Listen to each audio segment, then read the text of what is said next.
Hey everybody, and welcome to this video. Um, welcome to Smash Bracket Prediction Part 2. Okay, yeah, let's just get this started with because by the way, if you haven't seen Part 1, I would highly recommend it. You don't need to watch Part 1 to understand Part 2, but it will give some context and it will make I guess it would make more sense. I guess that's just an easy way to explain it. So let's get started. So last time we had Olimar versus Pronaplant, Kazuya versus Sora, the Hero Battle, and Mennonite versus Marth rematch. And those were official winners I chose. And let's just get on with the battle. Let's get on. So last time we had a matchup between Marth versus Mennonite. It was a giant rematch. I'm gonna assume that all the rematches are gonna be like giant, bigger battles from they were previously. Because that's just like it would be set up. It's so cool. It's so cool. I don't know. It would be so cool. But I think this next one will be a little bit more of a step down because we just went from a giant, big battle from the rematch to I think a nice, easier closure battle. That will be me versus Inkling. By far, interesting matchup because both characters are kind of like, I guess, representatives. I guess one represents average human beings, the other one represents ink. I don't freaking know, but yeah. Um. So when I first saw this matchup, I was like, okay, this is interesting. I think this might be one sided. And then as I did my research, this is still one sided, and I don't think you guys know what way I'm talking about, but let's just go over with it. So you guys know Wii Sports and Wii Sports Resort, and we have the the disgusting stuff. Let's talk about Wii Play. And for those people that have played Wii Play, you're probably gonna like know what I'm talking about this the second I mention this game. Let's just go over the first example here. Tanks. Tanks. Yes. So, um, first of all, let's just explain this real quick. A lot of people have brought into the fact that some people say that the tanks are like toys, and secondly, a lot of people say that the Mii's are not controlling it.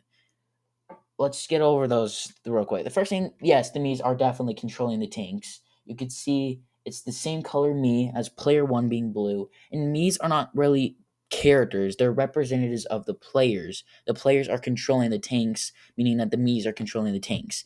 Easy as that. So the tanks, I necessarily don't think they're toys. I don't believe they're toys. I think this just shows cool background and stuff. But if they are toys, they're still controllable by the Mii's, and they're still part of the arsenal for the Mii's. That's crazy. That's wild. Just even like that can compete with some of the things that Inkling has with like just from a distance. Like me doesn't have to get close with this, which yeah. Second thing I want to mention here about We Play because this next one's crazy. So we talk about this one, which is shooting range. I necessarily, you don't know what the weapon me is using here. It could be just an average arrow. It could be a gun for all we know. We don't know what it is. We don't know. But we go here, and he's freaking shooting UFOs down.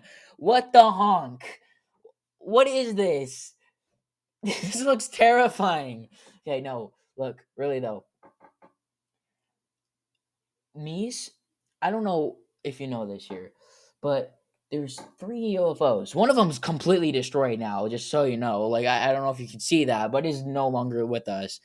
Um, these like UFOs here are supposedly a lot bigger because like the idea of like if you're further away, you're gonna see it like I guess it's the precision of how you see it. It looks closer, but it's actually a lot bigger.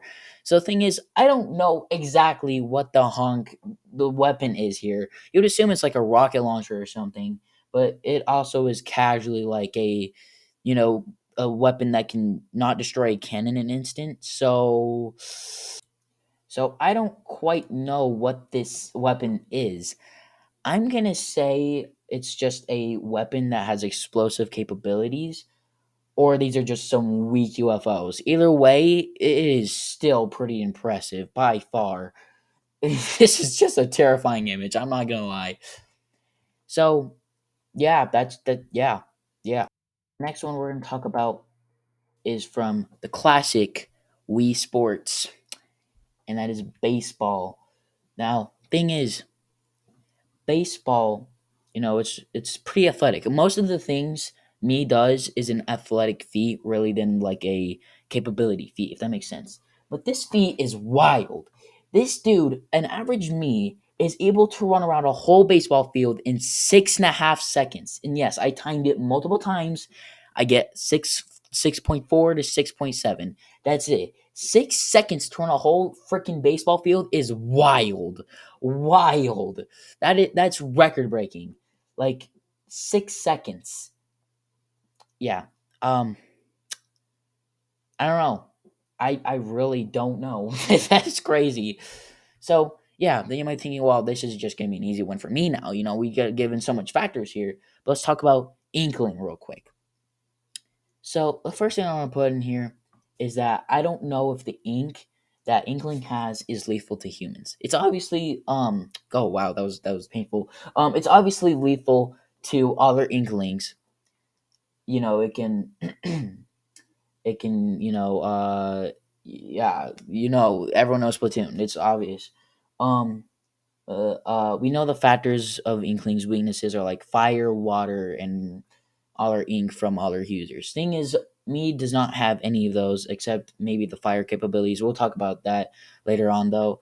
But we're gonna talk about something else here. That is some crazy feat. I just want to talk about jumping that high up and whisk landing onto the ground with that much force and stuff. That's a crazy feat. Like at least durable enough to less pressure here. They can jump incredible high. Now I don't know if this is like a team match or if it's a 1v1, but if it is a 1v1, I don't know if this is a factor to play in because you need teammates to do this in the games at least.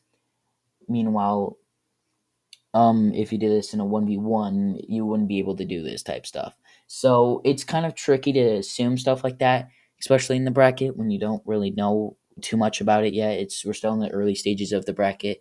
So I don't really I can't really just say like what we can do here now. So next thing I want to put in is the crab machine. Holy monkey, man. It's a giant tech machine that shoots out ink. um I think this could be a giant factor here.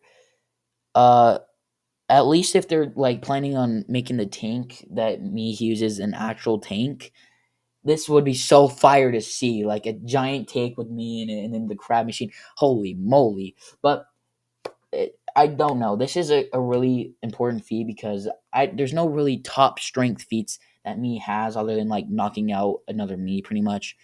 Um, which meaning that there is no way that a me with their bare fist could destroy the crab machine. Which another thing I want to bring in is supers, killer whales, all those kind of stuff. It is quite broken. See, the thing is, Inklings can fight from both a distance and close up. Me's on the other hand have to morally rely on close up uh stuff. Like they're not gonna really just stay from a distance. Realistically, that's unlikely. So I think that they could. Inkling has a giant advantage in that spot. So yeah, when it comes down to these two, I think this fight is surprisingly really freaking close. But I'm gonna have to give the edge to Inkling. It's just the capability feats that Inkling has and all that kind of stuff. And sure, me has so many feats that's crazy. The UFO feat is wild, but like what the UFO is only moving so fast. Inkling, I'm sure Inkling can move distances and probably take down me before me can take down Earth. That makes more sense. So me loses this fight, and yeah, let's go on to the next one, I guess. So the next one, I think it will be a little bit more of a step up, but still kind of down low because we just got in a giant match and we're kind of setting a more. So this one will still be a little bit more of a match, and that will be the Inkling, or not the Inkling, the Koopaling battle. Yeah, Koopaling, Inkling, same thing. I think they're both.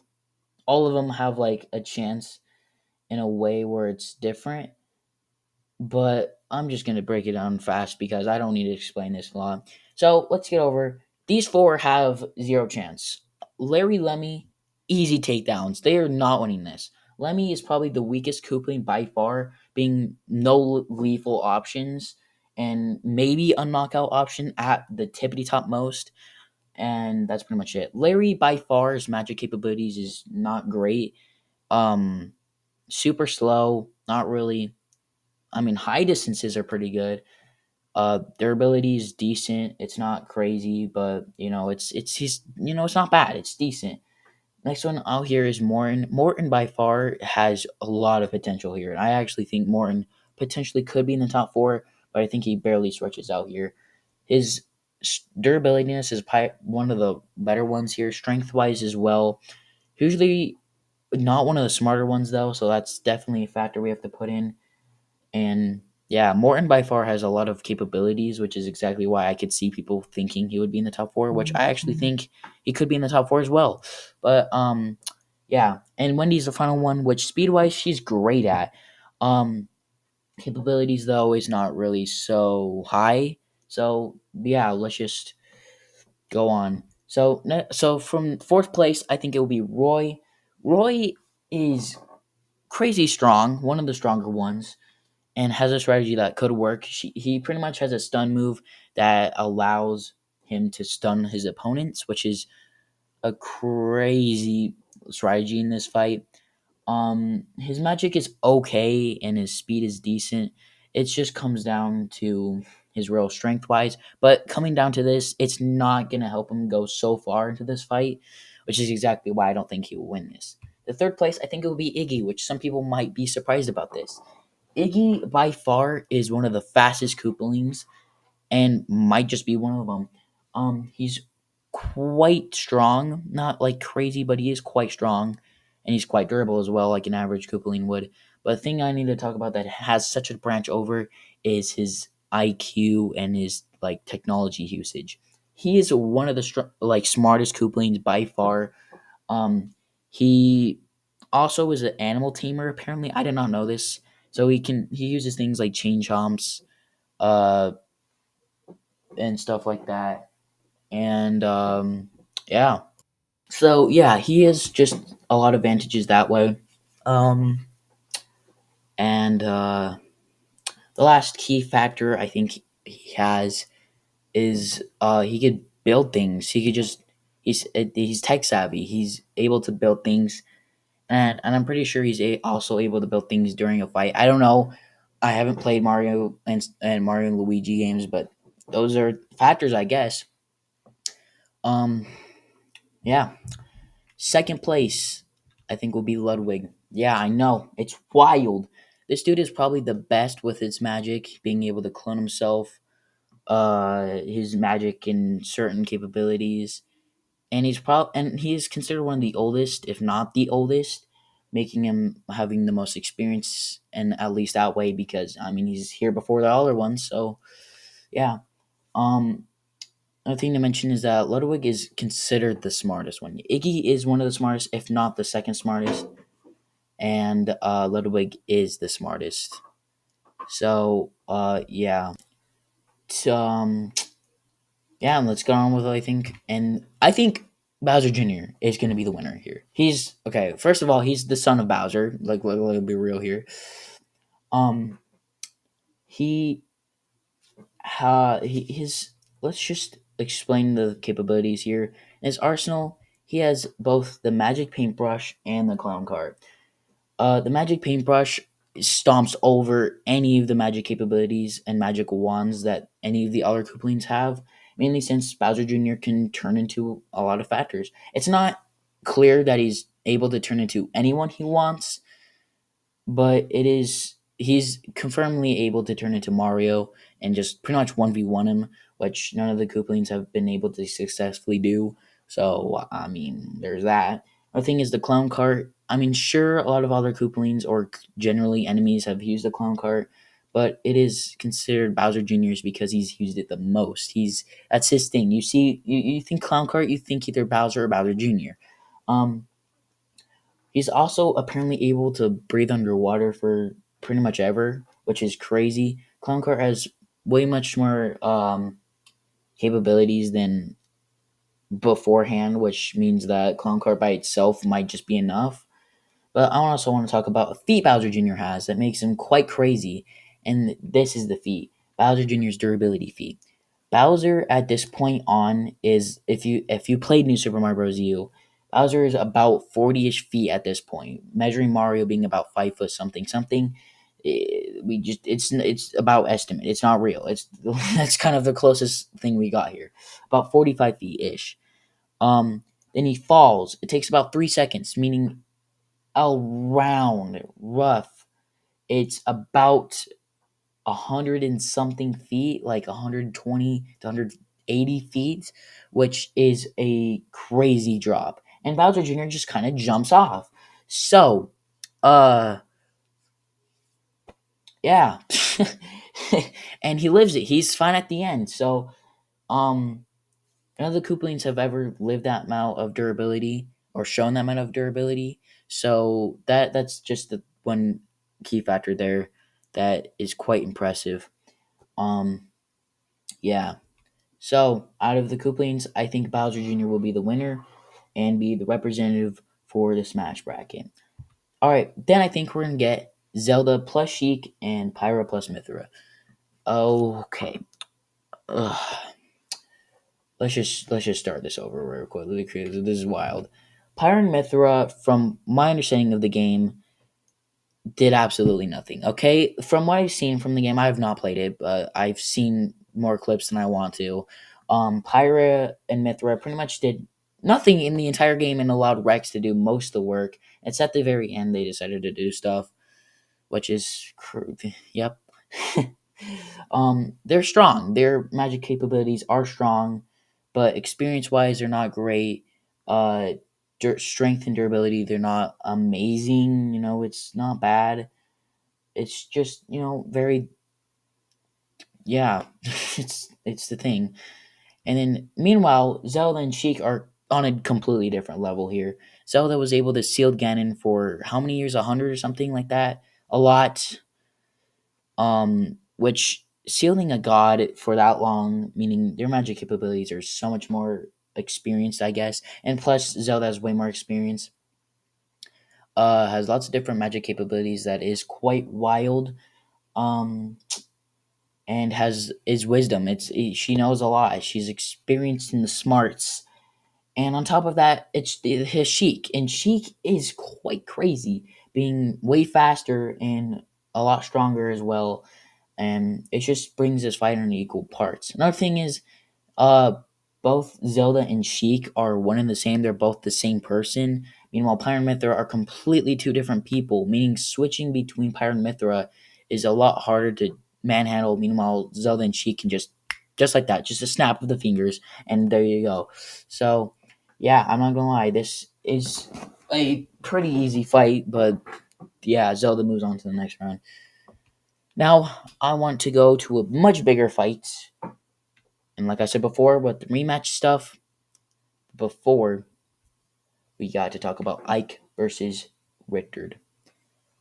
Now, thing is about this fight, I am I know zero things about either characters. So I did a bit of research. Let's just start talking about it. Richard has a time stop ability like Simon. Can do things like bend with elements, kind of like fire and electric and stuff like that. Has like a soul ability power for some freaking reason. I don't know what that is about, but that's pretty broken. Um, and yeah, pretty much Ike and Richard are complete two plural opposites. Richard 100% like most of the time relying on his magic abilities, meanwhile Ike relying on his physical abilities. Now Richter, just because he relies on his magic does not mean he's not strong. He is quite strong, and he's apparently really, really fast. I necessarily don't think it's like as fast as a lot of people assume, because apparently he's so fast to catch up with death or something like that.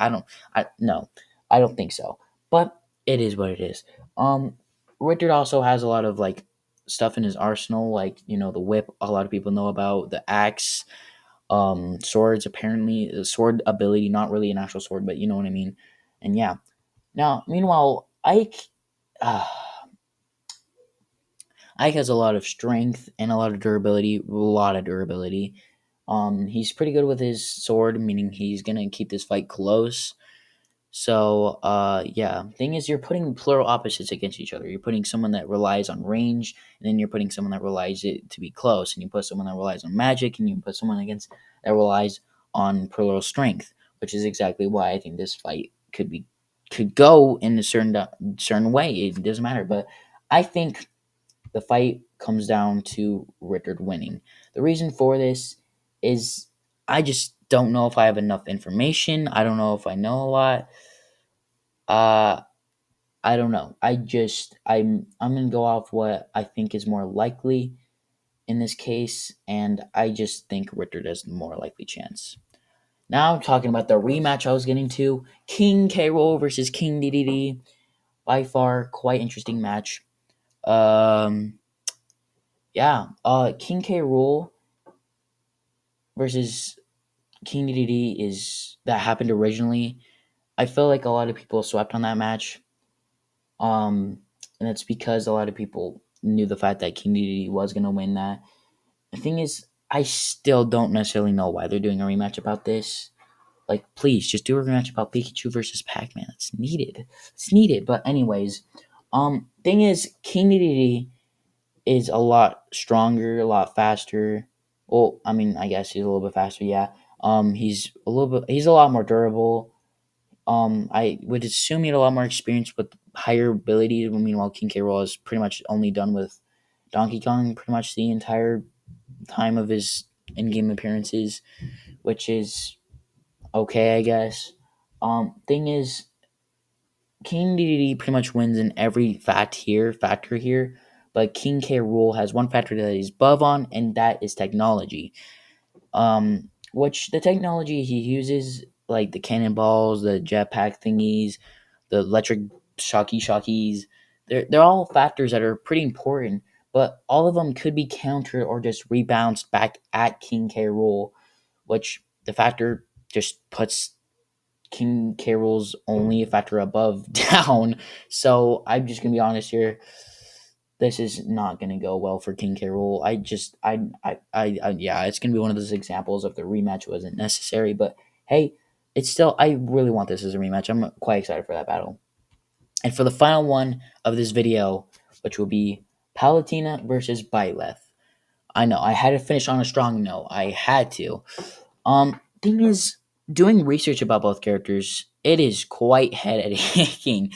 They're both quite powerful. I'm not gonna lie. Um, Palutena, just to put easy measures here, has a lot of magic capabilities. Byleth has a time stop ability. So let's just talk about this real quick. Byleth's time stop ability acts more like a redo ability rather than a time stop. So she messes, or he, I don't know which one they're gonna represent. I'm gonna say he for now. He messes up. Oh no, I messed up. Undo, and then the thing, you could have another chance of it. Oh no, I messed up again. Undo. I messed up again. Undo. It's just a constant repeat, and it's a hard factor to bring into the Smash bracket or any battle for that fact. Um, Thing is, Byleth also has a lot of magic capabilities. Same with his arsenal, being stuff like swords. Obviously, the things you've seen from Smash Bros, like the whip and stuff. The hammer thing. I don't know what they're called. Okay, um, and yeah, Palutena on the other hand has a lot of magic capabilities, like healing, projectiling. Can do like a move where she could like project herself inside a like imaginary like I don't know how you explain it, but it's like a way to like project yourself in a way where you're not there. Um, Plus, I apparently she has fourth wall breaking. I necessarily don't think it applies, but it hey, it's there. Um, and yeah, those are really important factors. So, who comes to the winner of this fight? I'm gonna give the edge to Palatina.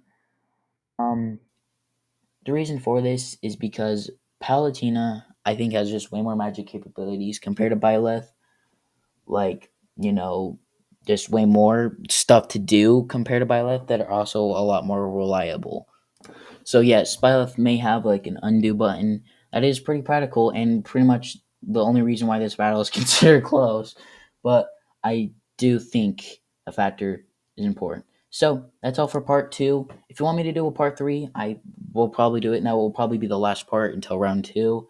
And I might do round two. I'll probably do it when like round two is confirmed, like for matchups at least. So yeah, thank you all for watching, and I'll be going. Bye bye.